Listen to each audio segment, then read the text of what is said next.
ለ30 ሰከንድ ብቻ ትኩረታችሁን ሽጡልኝ። ከዛ ከ30 ሰከንድ በኋላ መውጣት ወይም አለመውጣት ትችላላችሁ። ውድ ተመልካቾቼ ዛሬ ይዤላችሁ የመጣሁት አስደናቂና አስገራሚ አንብቤው የተማርኩበትን ታሪክ ይዤላችሁ መጥቻለሁ። ነገር ሳላበዛ ስለ ታሪኩ አንዳንድ ነገር ልበላችሁ። ታሪኩ የሚያውጠነጥነው በአንድ ወጣት እስረኛ ጠበቃና በባንከር ላይ ነው። እነዚህ ሁለት ሰዎች በአንድ የጸደይ ጨለማማ ሌሊት ባንከሩ ድግስ ደግሶ ብዙ ጥበበኞችን ጠርቶ ነበር። እናም አንድ ሁለት ሲሉ አንድ ሀሳብ ይነሳና በዛ ላይ መከራከር ይጀምራሉ። በዛ በኩል እነዚህ ሰዎች ወጣቱ ጠበቃውና ባንከሩ ይገናኛሉ ማለት ነው። ከዛ ታሪኩ ይቀጥላል። ግልጽ እንደሆነላችሁ ታሪኩን እስከ መጨረሻው አዳምጡ ላለው። እናም ከሁለት ሳምንት አንድ ጊዜ እንደዚህ አይነት የሚያስተምሩ ታሪኮችንም ለማቅረብ አስቤያለሁ። ውድ ተመልካቾች ለዚህ ሀሳብ አስተያየት እንድትሰጡ በአክብሮት እጠይቃችኋለሁ። በመጨረሻም ይህን እንደናንተ በየሳምንቱ አዳዲስ ሀሳቦችን እያቀረበ የሚገኘውን ይህንን ቻናል ሰብስክራይብ በማድረግ የሀሳቦቹ ተካፋይ ይሁኑ ላለው። ሰብስክራይብ ስታደርጉ የደወል ምልክቷን መጫናችሁ እንዳትረሱ። አዳዲስ ቪዲዮ ሲለቅ የማሳወቂያ መልእክት እንዲደርሳችሁ። ቀጥታ ወደ ታሪኩ እንሂድ።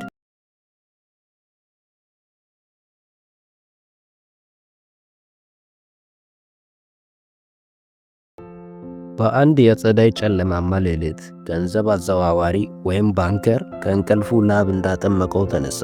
ፒጃማውንም እንደለበሰ መኝታ ክፍል ውስጥ መንቆራጠጥ ጀመረ። ከዛሬ 15 ዓመታት በፊት በአንዲት የጸደይ ምሽት ስለደገሰው ታላቅ ድግስ እያሰበ ነው። በድግሱ ላይ ብዙ ጥበበኞች ነበሩ። እናም አንድ ሁለት ሲሉ አንድ ሐሳብ ተነሳ፣ ስለ ሞት ቅጣት። ግማሾቹ ማንም ሰው ቢያጠፋ በሞት መቀጣት የለበትም፣ ሰብአዊም አይደለም፣ እኛ ሳንሆን የእግዚአብሔርን ፍጡር የምናጠፋው ራሱ የፈጠረው አምላኩ ነው፣ ባይሆን እንኳ የዕድሜ ልክ እስራት ይበቃል ስሉ፣ የተቀሩት ደግሞ ሞት ለሚገባው ሞት ይፈረድበት ስሉ ተቃወሙ። ሆኖም ባንከሩ እንዳለ እኔ የሞት ፍርድም የዕድሜ ልክ እስራትም ተፈርዶብኝ አያውቅም። ሆኖም ግን የሞት ቅጣት ከዕድሜ ልክ እስራት አንጻር የተሻለ ሰብአዊነት በውስጡ የያዘ ይመስለኛል። የሞት ቅጣት ፍርደኛውን በአንዴ ይገለዋል። ሆኖም የዕድሜ ልክ እስራት ቀስ በቀስ ቀን በቀን ይገለዋል። የትኛውም ለፍርደኛው የተሻለ ይመስላችኋል? ዕድሜ ልኩን በየደቂቃው በየሰከንዱ እስረኛውን መግደል ወይንስ በአንድ ጊዜ ጸጥ ማድረግ? ከእንግዶቹ መሃል አንደኛው መለሰ፣ ሁለቱም ለእኔ ልክ አይደሉም። የሁለቱም የመጨረሻ ውጤት ያው ተመሳሳይ ነው፣ እግዚአብሔር የሰጠውን ሕይወት ከእስረኛው መቀማት። መንግሥት በዚህ ላይ ሥልጣን ሊኖረው አይገባም። የማንንም ሕይወት መስጠትም ሆነ መቀማት የእግዚአብሔር ሥራ ነው። ከእንግዶቹ መሃል አንድ ሌላ ወጣት ጠበቃ ተነሳና እንዲህ አለ፣ ሁለቱም ለኔ ሰብአዊ አይደሉም። ሆኖም ግን ምረጥ ብባል 10 እጥፍ ዕድሜ ልክ እስራትን እመርጣለሁ። ከመሞት የማይሻል የለም። ክርክሩ እየጦፈ ሄደ። ያኔ ወጣት የነበረው ባንከር የጠጣው መጠጥም ተጨማምሮ ሞቅ ብሎታልና በስሜት ጠበቃውን መናገር ጀመረ።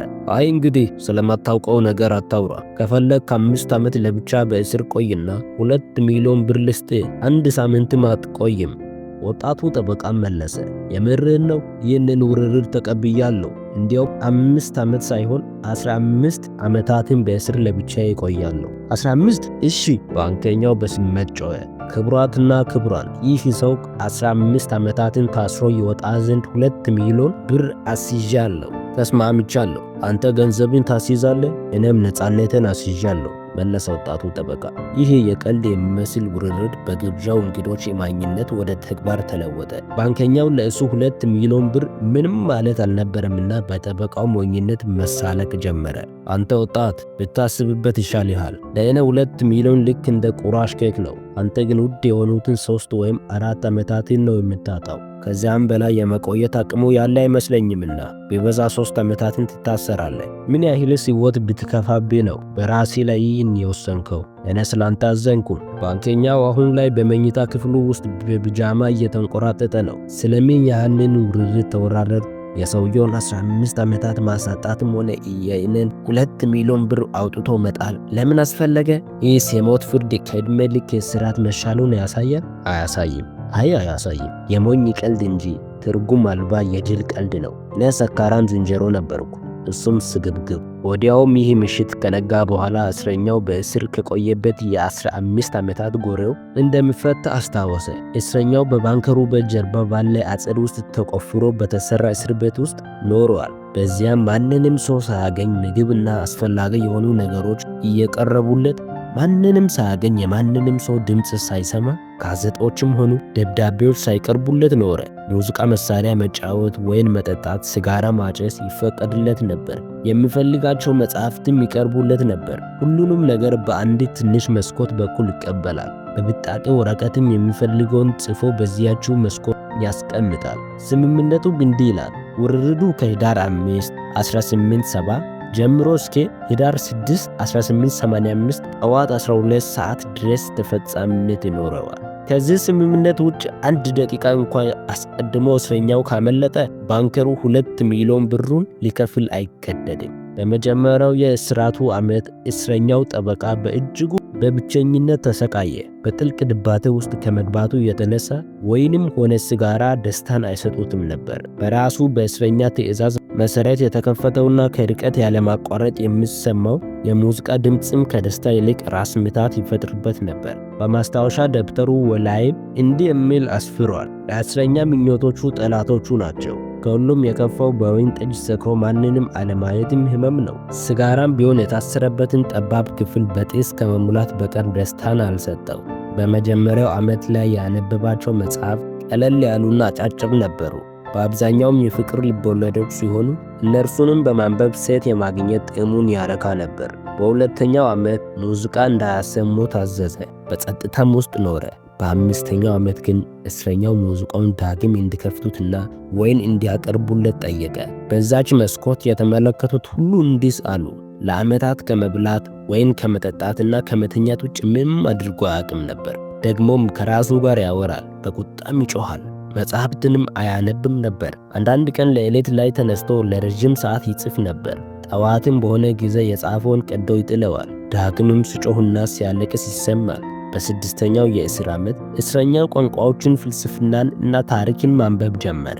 ራሱንም በእነዚህ እውቀቶች ውስጥ ዘፍቆ ነበርና ደጋግሞ ያለማቋረጥ ባንከኛውን መጽሐፍት እንዲያመጣለት ያዘው ነበር። ለቀጣይ 4 ዓመታትም ከ600 በላይ መጽሐፍትን አነበበ። በዚህ ወቅት ነው እንግዲህ ባንከኛው እንዲህ የሚል ደብዳቤ ከእስረኛ ጠበቃ የደረሰው። አሳሪዬ ሆይ ይህን ደብዳቤ በ6 ቋንቋዎች ጽፌልሃለሁ። ቋንቋዎቹንም ለሚያውቁ ሰዎች ያሳያቸው፣ ያንብቡትም። ምንም ክስ ስህተት ካልተገኘበትም በአጸድ ውስጥ ሆነ ጥይት ተኩስ። ድምፁንም ሲሰማ የዓመታት ድካሜ መና እንዳልቀረ ያውቃለሁና ልቤን ደስ ይላታል። በእነዚያ 6 ቋንቋዎች የተጻፉ የዘመናት እውቀቶች አውቄያለሁ። በሁሉም ቋንቋዎች መሃልም የሚፈሰው ጥበብ ድንቅ ነው። እንደታዘዘውም ባንከኛው ደብዳቤዎቹን ለቋንቋ ሊቃውንት አስነብቦ 2 ጊዜ ጥይት በአጸዱ ውስጥ አስተኮሰ። ከ10ኛው የእስር ዓመት በኋላ እስረኛው ለረጅም ሰዓት ከተቀመጠበት ሳይንቀሳቀስ መጽሐፍ ቅዱስን ያነባል። ላለፉት 4 ዓመታት በ6 ቋንቋዎች ከ600 በላይ መጽሐፍትን ቢያነብም አሁን ግን አንድ መጽሐፍ ቅዱስን ብቻ ደጋግሞ ያነባል። በእስሩ የመጨረሻ 2 ዓመታት ዳግም ያገኘውን መጽሐፍ ማንበብ ጀመረ። የሼክስፒርን ድርሰቶች ያነባል። ደስ ሲለው የሳይንስ መጽሐፍትን ያነባል። ብቻ ንባቡ ውል አልነበረው፣ እዚህም እዛም ነው። በተመሳሳይ ሰዓት የኬሚስትሪ፣ የሕክምና መጽሐፍትም ልብ ወለዶችም እንዲቀርቡለት ይጠይቃል። አነባቡ ልክ ዋና እንደማይችልና ከባህር መሃል እንደተጣለ ሰው ነበር። ባገኘው ነገር ላይ ይንቦራጨቃል። ያህንንም ይህንንም ያነባል። አሁን ላይ ዕድሜው ገፍቶ የሸመገለው ባንከኛ አሰበ።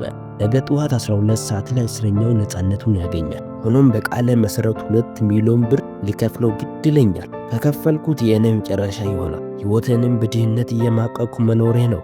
ከዛሬ 15 ዓመታት በፊት ይህ ባንከኛ ብዙ ሚሊዮን ብሮች ነበሩ። አሁን ላይ ከዕዳ በቀር ምንም ገንዘብ የለውም። የቁማር ሱሰኛም ነበርና ጥሪቱን ሁሉ ተበልቷል። ይህ የተረገመ ቁማር ስል አጉተመተመ።